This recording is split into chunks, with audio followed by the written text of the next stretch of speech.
ये है BYD C Line 7 जो 0 to 100 4.5 सेकंड्स के अंदर कर सकती है। और एक बात जो आई एम प्रीटी श्योर कि किसी ने आपको नहीं बताई होगी कि इसके ex showroom prices 48.90 lakh rupees से शुरू होते हैं और जाते हैं 54.90 लाख रुपीज तक। इसमें दो वेरिएंट्स के ऑप्शन है, एक तो है छोटा समुद्री शेड जो है प्रीमियम और बड़ा वाला है परफॉर्मेंस। और जैसा कि नाम से पता चलता है दोनों में ही परफॉर्मेंस का काफी डिफरेंस है। उसके बारे में मैं थोड़ी देर बाद बात करूंगा जब हम इसको ड्राइव करेंगे। उससे पहले आता है वेरी इंपॉर्टेंट टॉपिक, फीचर्स। तो फीचर्स वाइज दोनों ही भाइयों में एक्चुअली डिफरेंस नहीं है। 15.6 इंच की घूमने वाली टच स्क्रीन है, wireless Apple CarPlay Android auto के साथ। इसमें आपको एक एक्चुअली काफी अच्छा 360 डिग्री कैमरा मिलता है। डायन ऑडियो के 12 स्पीकर्स की साउंड की क्वालिटी अच्छी है। ड्यूल जोन क्लाइमेट कंट्रोल आपको मिलता है। ड्राइवर के लिए 10.25 इंच के डिजिटल क्लस्टर्स हैं जिसमें सारी चीजें क्रैम्प्ड हैं, तो इसमें कुछ भी देखना या ढूंढना काफी डिफिकल्ट और डिस्ट्रैक्टिंग है। फ्रंट रो सीट्स वेंटिलेटेड है और पावर्ड भी, लेकिन सिर्फ ड्राइवर की सीट में आपको 8 वे एडजस्टमेंट, 4 वे लंबार सपोर्ट और लेग रेस्ट एडजस्टमेंट मिलते हैं। स्टीयरिंग व्हील में प्लेंटी ऑफ एडजस्टमेंट मिलती है, तो यहाँ पे अपनी कंफर्टेबल पोजीशन ढूंढना काफी ईजी है। केबिन में प्रीमियम मटेरियल्स का जेनरस यूज किया गया है और डैशबोर्ड भी काफी क्लीन और मिनिमलिस्ट अप्रोच रखता है। लेकिन इसका एक नेगेटिव भी है कि यहाँ आपको ज्यादा फिजिकल बटन्स नहीं मिलते और ज्यादातर फंक्शंस को आपको स्क्रीन से ही कंट्रोल करना पड़ता है। एंड एक्चुअली स्क्रीन से आप ऑलमोस्ट सब कुछ ही कंट्रोल कर सकते हो। However it is not all bad, क्योंकि यहाँ सेंट्रल कंसोल में आपको कुछ शॉर्टकट बटन्स भी दिए हुए हैं। लेकिन यहाँ का मेन अट्रैक्शन है ये क्रिस्टल गियर सिलेक्टर। मोरओवर क्योंकि ये एक ईवी है तो आपको डिसेंट स्टोरेज स्पेसेस भी मिलते हैं क्लेवर एडजस्टेबल कप होल्डर्स के साथ। सेकंड रो में ज्यादा फैंसी फीचर्स नहीं है, लेकिन सीट काफी कंफर्टेबल हैं। इनमें आपको अंडर थाई सपोर्ट भी अच्छा मिलता है। रिक्लाइन को आप एडजस्ट कर सकते हो। नी रूम, हेड रूम और लेग रूम की भी कोई कमी आपको फील नहीं होगी। All thanks to the wheel base of 2930 mm। Comfort के लिए यहाँ arm rest, rear AC vents उपलब्ध हैं और विंडोज को भी टिंटेड रखा गया है। बूट स्पेस का तो जैसा मैंने आपको रील्स में दिखाया था, 500 लीटर्स की बड़ी नाइस एंड वाइड बूट है और फ्रंट भी है 58 लीटर्स की कैपेसिटी के साथ, जहां आप आराम से एक कैबिन साइज सूटकेस स्टोर कर सकते हो। अगर अभी तक आपने ये रील नहीं देखी है तो जाके देखो और फॉलो भी कर लेना, लिंक डिस्क्रिप्शन में दे रहा हूँ।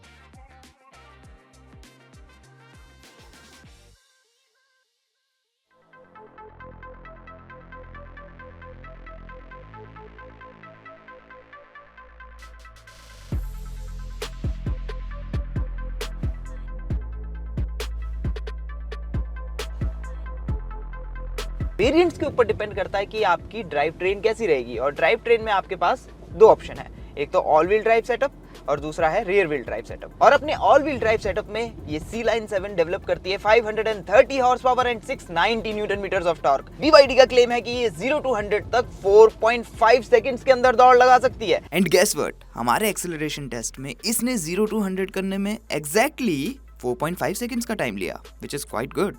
और ये फिगर्स एक्चुअली काफी अच्छे हैं, स्पेशली कंसीडरिंग द फैक्ट कि BYD C Line 7 all wheel drive variant का जो वेट है ना वो 2.3 टन से ज्यादा है। और क्यों नहीं होगा, आई मीन 82.56 किलोवाट का बैटरी पैक एक्चुअली काफी बड़ा और काफी हैवी होता है। नाउ जो रेंज है वो भी आपकी ड्राइव ट्रेन ऑप्शन आप कौन सा चूज करते हो उसी के ऊपर डिपेंड करेगी। और ऑल व्हील ड्राइव वेरिएंट के साथ जो आपको रेंज मिलेगी वो होगी 542 किलोमीटर्स की, ऐसा क्लेम है BYD का। ऑन द अदर हैंड अगर आप rear wheel drive only power train option को चूज करते हो तो जो रियर व्हील्स को पावर करेगी मोटर वो 313 हॉर्स पावर आपको डेवलप करके देगी और साथ में 380 न्यूटन मीटर्स ऑफ टॉर्क, जो कि उसको 0 to 100 तक 6.7 सेकंड्स के अंदर स्प्रिंट करने के लिए काफी है। Now rear wheel drive power train के साथ जो आपको रेंज मिलेगी वो होगी 567 किलोमीटर्स की। तो बेसिकली यहाँ पे आप पैटर्न समझ ही रहे होगे, अगर आपको ज्यादा रेंज चाहिए तो आप rear wheel drive only option को चूज करो और अगर आपको ज्यादा परफॉर्मेंस चाहिए तो ऑल व्हील ड्राइव ऑप्शन को चूज करो। विद दिस सेड, ऐसा भी नहीं है कि रियर व्हील ड्राइव में आप परफॉर्मेंस में बहुत ज्यादा कॉम्प्रोमाइज कर रहे हो।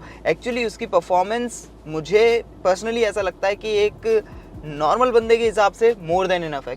अब देखिए, डिजाइन तो होता है सब्जेक्टिव, तो आप लोग बताइए कमेंट करके कि आपको इसका डिजाइन कैसा लगा, जो ये काफी हद तक सील के साथ शेयर करती है। अच्छा, सील और C Line 7 में भी बिल्कुल वही डिफरेंसेस है जो रियल सील और C Line में होते हैं। देखिए, जहाँ सील लैंड पर अपनी बैली रगड़ते हुए चलता है ना, मोर लाइक BYD सील, वहीं C Line अपने चारों फ्लिपर्स को यूज करते हुए जमीन पर बिना रगड़े चलता है, जो कि काफी सिमिलर है to the BYD C Line 7, all thanks to the 170 mm ऑफ ग्राउंड क्लियरेंस। अब एक सवाल जो आपके माइंड में आ रहा होगा कि दोनों वेरिएंट्स में एक्सटीरियर में क्या क्या डिफरेंसेस है? तो उसका जवाब है कुछ खास नहीं। देखिए, प्रीमियम वेरिएंट में स्मॉलर 19 इंच व्हील्स हैं जो एक्चुअली बेटर है अगर आपको बेटर राइड क्वालिटी चाहिए। वहीं परफॉर्मेंस में आपको 20 इंच व्हील्स मिलते हैं स्पोर्टी रेड ब्रेक कैलिपर्स के साथ, और परफॉर्मेंस में आपको ये ऑल व्हील ड्राइव और 4.5S बैजेस भी मिलते हैं, एंड दैट्स इट। इससे ज्यादा कुछ डिफरेंस नहीं है। और अब एक और फन फैक्ट बताता हूँ जो शायद किसी ने नहीं बताया होगा कि BYD C-Line 7 0.28 CD के साथ आती है, जिसका मतलब ये काफी ज्यादा एरोडायनेमिक है। आपको 3 ड्राइव मोड्स मिलते हैं जो कि आप यहाँ इस टॉगल से चेंज कर सकते हो, इको, नॉर्मल, स्पोर्ट, और उसके अलावा कुछ स्पेशल मोड भी है जैसे कि अगर आप स्नो में चला रहे हो तो उस केस के लिए। अच्छा, इको की और जो स्पोर्ट की थ्रॉटल सेंसिटिविटी है ना, उन दोनों में आपको बहुत ज्यादा डिफरेंस फील होगा। हालांकि नॉर्मल से स्पोर्ट में इतना ज्यादा फर्क नहीं पड़ता है। इसकी थ्रॉटल की कैलिब्रेशन है वो काफी अच्छे से की है BYD ने, तो ये आपको बहुत ज्यादा जर्की नहीं लगता है थ्रॉटल। तो अगर आप लेट्स से किसी आइस कार से अपग्रेड करोगे ना इसमें, तो आपको इतनी ज्यादा प्रॉब्लम नहीं होगी। लेकिन BYD C-Line 7 के रीजन से मैं इतना प्रभावित नहीं हुआ। क्यों? क्योंकि पहले तो इसमें आपको सिर्फ 2 ही रीजन के मोड मिलते हैं, एक तो हाई और एक स्टैंडर्ड। और जो हाई है ना वो मोर और लेस किसी अन्य गाड़ी से अगर मैं कंपेयर करूँ तो उसके मीडियम रीजन सेटिंग से मिलता जुलता लगता है, तो स्टैंडर्ड तो उससे भी ज़्यादा कम है। मोर ओवर ये सिंगल पेडल ड्राइव मोड पे भी मिस आउट करती है। ब्रेक पेडल का जो फील है वो एक्चुअली काफ़ी अच्छा है, काफ़ी नेचुरल है। फ्रिक्शनल और रीजन ब्रेकिंग के बीच में जो ट्रांजिशन होता है वो भी काफ़ी अच्छे से मैनेज किया है BYD ने।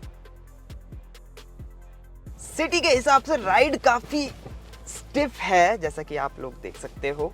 इधर से उधर आप बाउंस होते हो पॉट होल्स पे। हालांकि इस बात को गलत मत लीजिएगा, राइड मेरे टेस्ट के हिसाब से थोड़ी ज्यादा स्टिफ तो है, लेकिन अच्छे से कुशन्ड है, तो आपको किसी तरह के सस्पेंशन की वर्किंग की नॉइज या थर्ड थुड साउंड जो है ना वो कैबिन के अंदर इतनी ज्यादा नहीं आती, अनटिल अनलेस आप बहुत ही ज्यादा शार्प बम्प के ऊपर जो है अनकंट्रोल्ड स्पीड पे जा रहे हो। लेकिन एक बात है कि इस स्टिफ सस्पेंशन सेटअप का जो सबसे बड़ा बेनिफिट है ना आपको हाईवे पे मिलता है जब आप हाई स्पीड्स पे ड्राइव कर रहे होते हो, क्योंकि हाई स्पीड्स पे गाड़ी में किसी तरह के बाउंसेस आपको फील नहीं होते, काफ़ी स्टेबल रहती है गाड़ी। तो आपकी जो ड्राइव है, जो आप कहीं अगर लॉन्ग ड्राइव पे जा रहे हो, स्पेशली अगर आपका हाईवे कम्यूट ज़्यादा है, तो काफ़ी कंफर्टेबल रहेगी। मोर ओवर हाईवे पे हाई स्पीड्स पे ड्राइवर को BYD C-Line काफ़ी ज़्यादा प्लांटेड फील होगी, एकदम चिपक के चलती है ये गाड़ी रोड से। अच्छा, स्टीयरिंग कैसा है? तो सिटी में इसको स्टेयर करना काफ़ी इजी है क्योंकि स्टीयरिंग काफ़ी नाइस एंड लाइट रहता है। साथ में आप कपल कर लीजिए कि आपको बहुत ही बेहतरीन, and I really mean it, बहुत ही बेहतरीन 360 डिग्री कैमरा मिलता है। तो सबसे पहली चीज़ तो आप इसको बहुत ही ईजिली एक्सेस कर सकते हो स्टीयरिंग का ये वाला बटन दबा करके, और फिर ये आ जाता है सामने। और इसकी क्वालिटी देखो, क्या मस्त क्वालिटी है, कितना हाई डेफिनेशन है ये। और जैसे मैंने बताया कि आपके पास ट्रांसपेरेंट मोड है जो अभी काम नहीं करेगा, स्लो स्पीड पे काम करता है। आपको 3D मॉडल भी काफ़ी ज़्यादा अच्छा मिलता है। लुक एट इट, कितने सारे फीचर्स तो 360 डिग्री कैमरा के अंदर है। और बेस्ट थिंग इज कि आप इसको पिक्चर इन पिक्चर में भी यूज़ कर सकते हो। ओवरऑल इसका ये मतलब होता है कि चाहे आप बम्पर टू बम्पर ट्रैफिक में ड्राइव कर रहे हो, या फिर कहीं टाइट स्पेसेस में इसको नेविगेट कर रहे हो, या फिर कहीं टाइट जगह पे इसको पार्क कर रहे हो, आप बड़े ही निश्चिंत होकर कर सकते हो। और वहीं जब आप हाईवे पे आते हो, थोड़ा सा पेस बिल्डअप करते हो, अपनी हाई स्पीड्स पे क्रूज करना शुरू करते हो, तो आपको स्टीयरिंग से काफ़ी अच्छा वेट मिलता है। एज अ रिजल्ट आपको अच्छा खासा कॉन्फिडेंस भी मिलता है। अब देखिए, इसकी चैसी में BYD ने एक चीज़ यूज़ की है जिसको कहते हैं cell to body. Basically cells को बॉडी में इस तरह से इंटीग्रेट किया गया है, इस तरह से पैक किया गया है कि जो पूरी की पूरी बॉडी है ना उसकी स्ट्रक्चरल रिजिडिटी काफ़ी अच्छी हो गई है। एज अ रिजल्ट इसकी चैसी काफ़ी स्टिफ है, जो कि एक अच्छी बात है। और जो इसका सस्पेंशन सेटअप है ना, स्टिफ सस्पेंशन सेटअप, वो भी उसको काफ़ी हद तक कॉम्प्लीमेंट करता है। अब देखिए, मैं ये नहीं कह रहा हूँ कि ये एक बहुत अच्छी ट्रैक मशीन है, but at the same time मैं ये कहना चाह रहा हूँ कि जब आप इसके साथ कहीं कर्व्स पे जाओगे, घाट सेक्शंस पे जाओगे, पहाड़ी रास्तों पे जाओगे, तो फन करते हुए ये आपको डिसअपॉइंट नहीं करेगी। अब अगर हम विजिबिलिटी के चैप्टर में आ जाए, तो विजिबिलिटी में BYD C-Line से आपको एक जगह पे शिकायत होगी, वो है IRVM के व्यू से। क्योंकि जो रियर विंडो है ना वो काफ़ी टेपर्ड है, इस तरह के एंगल पे है कि वहाँ से जो व्यू है ना वो काफ़ी टाइट आता है आपको। तो IRVM से आपको व्यू इतना अच्छा नहीं लगेगा, और हो सकता है कि वहाँ पे आपके लिए काफ़ी हद तक ब्लाइंड स्पॉट भी क्रिएट हो जाए। लेकिन जो चंकी ORVMs हैं आपके, उससे आपको काफ़ी अच्छा फील्ड ऑफ व्यू मिलता है। और ओवरऑल जो ए पिलर वगैरह का भी केस है वो भी काफ़ी अच्छे से मैनेज किया है BYD ने। Next chapter NVH। तो देखिए, क्योंकि एक इलेक्ट्रिक व्हीकल है तो डेफिनेटली इसमें आपको किसी तरह की इतनी खास नॉइजेस है नहीं, और इसकी वजह से एक प्रॉब्लम पता है क्या होती है कि छोटी से छोटी आवाज़ भी ना काफ़ी एम्पलीफाई होकर सुनाई देती है। And the good thing is कि इसमें आपको एक काफ़ी अच्छा साउंड सिस्टम मिलता है। विंडशील्ड है और जो आपकी फ्रंट के दोनों दरवाजों की विंडोज़ हैं उनमें डबल ग्लेज्ड ग्लास यूज़ किया गया है, जो कि काफ़ी अच्छी साउंड प्रूफिंग देता है। एज अ रिजल्ट बाहर की आवाज़ इतनी ज़्यादा केबिन के अंदर नहीं आती, which is a good thing. लेकिन जब आप 80 की स्पीड को क्रॉस करते हो और somewhere around triple digit speeds पे ट्रैवल कर रहे होते हो तो आपको अच्छी खासी विंड नॉइज़ भी सुनाई देती है। अब आ जाते हैं सेफ्टी के चैप्टर के ऊपर। तो देखिए, given the price point of the car, इसमें आपको काफ़ी सारे अच्छे सेफ्टी फीचर्स मिलते हैं। लेकिन सबसे बड़ी हाईलाइट इसकी क्या है, 11 एयर बैग्स है इस गाड़ी के अंदर। And at the same time इसमें आपको ADAS फीचर्स भी मिलते हैं और एक और अच्छा फीचर मिलता है जिसको बोला जाता है ड्राइवर मॉनिटरिंग सिस्टम।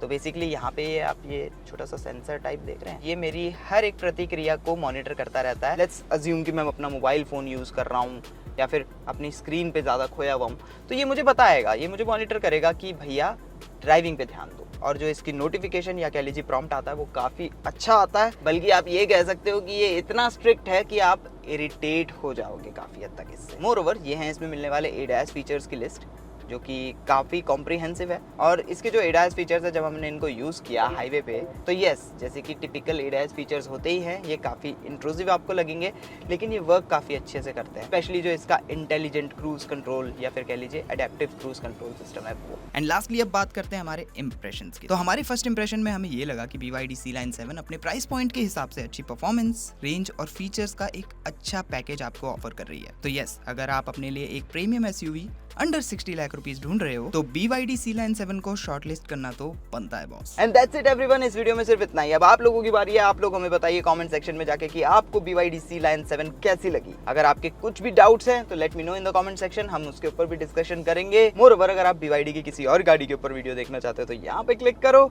और अगर आप किसी और इलेक्ट्रिक कार के ऊपर वीडियो देखना चाहते हो तो यहाँ पे क्लिक करो, और सब्सक्राइब करना मत भूलिएगा। वीडियो को शेयर करिए अपने दोस्तों के साथ, so that उनको भी पता चल जाएगी BYD C-Line 7 कैसी है। Thanks for watching, see you next time.